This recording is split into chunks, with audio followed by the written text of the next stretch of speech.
The number of homes for sale in DFW has skyrocketed. Over the last couple of years, we have more homes on the market than we have ever had before in DFW. In this video, I want to explain why that's happening and why buyers and sellers should care about that because it affects each one a little bit differently. Welcome to your April 2025 real estate market update. I'm Kyle Lindsey, your property geek. I'm a local real estate agent here in DFW, and I pride myself in being able to provide factual, relevant data so people can make the best decisions possible for themselves and their family. In the description below, I have a few links where I'm handing out some freebies. I got a free buyer's guide, a free seller's guide, an instant home value, also free. And there's a link to contact me if you want to discuss your situation with someone who is not going to pressure or try to sell you on anything, just wants to understand and help you come to a great decision. Let's dive into the data. Before we get into the reasons I believe we have so many homes for sale here in DFW, I want to show you exactly what I mean by how many homes there are for sale. So looking at this graph, this shows the number of homes for sale in DFW per given month. So ending March of 2025, we had just under 40,000 homes for sale, which is up 26% from last year. That's a huge increase. But you can see back in September and October is where we peaked. We normally peak every fall as the homes that were put on the market in the summer and in the really early fall, so like August, September, start to sell off. We normally peak in October, November-ish, and then drop down in December and January. And what you can see is this nice seasonal trend here. Now, when I zoom out 10 years, though, you can see we had a huge dip during what I call the unicorn years during COVID. And our previous high right here in 2019 was June, July, August, September, October, which is normally, like I said, about when we peak. Well, that was right about where we are now, at about 38,000 homes. Well, last October, we hit almost 41,200 homes. So we beat that by almost 4,000 homes that were for sale. So that was the most we'd ever been at. Well, we're starting this year in March as we start that climb, already 26% up. So if this trend continues, we could actually be somewhere up here later this year, breaking 50,000 homes for sale here in DFW. That is a lot of homes for sale. And that affects buyers differently than it affects sellers. And I'll get into all of that here a little bit later in the video. So another interesting point is when I break this out by new construction homes versus resale homes. Now here's the 10-year look. It follows the trend, but it gets a little hard to visualize that. So I'm going to zoom back into the last 3 years. Now this red line down here at the bottom is new construction. The green line is both of them combined, and the blue line is just resale, which is people that own homes like you and me that then put their home up for sale because they want to move. So what's interesting about this is that new construction is up 20% versus last year, while resale is up almost 30%. So there are more resale homes, like percentage-wise, for sale than new construction. So the number of homes on the market is growing faster for resale than it is for new construction. There's two things that really come into that play for there.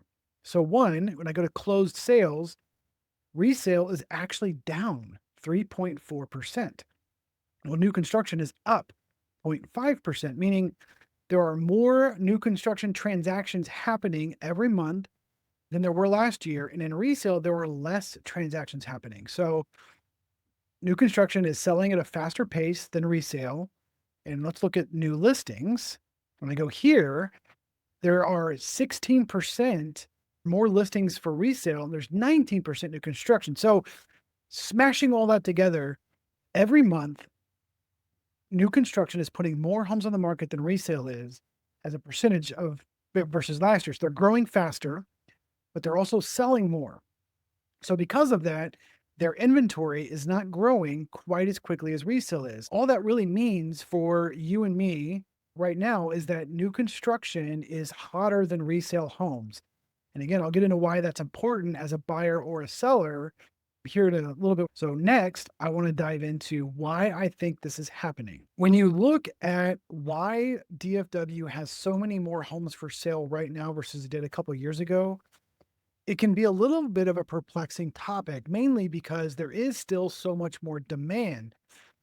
DFW is growing. We have more people moving here every single year, and our population is growing. So you would think the housing would get eaten up by all of that extra demand. Well, what's happening, surprise, surprise, is affordability. Now, there's a few things that go into affordability. It's not just this simple, like, oh, well, things are just more expensive and I can't afford anything. That's partly true, but there's some whys here because a lot of people think just home prices need to come down. And while that would help, it's not the number one factor that is affecting affordability. Mathematically, it would help. It would have to come down so far to get to an affordable level, median price versus median income and all that, that there's another option here that could really affect things a lot faster and a lot easier. That factor is interest rates. But before I get to the interest rates, I do want to talk about pricing because it's not that it's not important. It's just that it is not the biggest factor. So when I'm looking at this graph here for pricing, once again, we're going to break it out by resale and new construction. Looking at month to month, new construction is actually about 0.6% less expensive than the same time last year, while resale is up 2.5%. So you mash that together, as a market, we're up about 0.8%. So realistically, that's pretty flat. A 2.5% increase over last year. That's not bad, but that's not 5, 6, 7%. And month to month is hard to really gauge. I'm going to do something here to this graph. I'm going to do a rolling 3 months. So what you're about to see is 3 months worth of data here. And that flattens things out. You can see the curves a little smoother, things like that. And in this case, we're all under 1%, 0.1% for all construction types, things like that. So when you're really looking as a whole here, the market is pretty flat from last year. Or as economists or smarter people than I like to say, it's stable. So prices have not really increased. In fact, when you look at, let me smash all this back together again for one line here.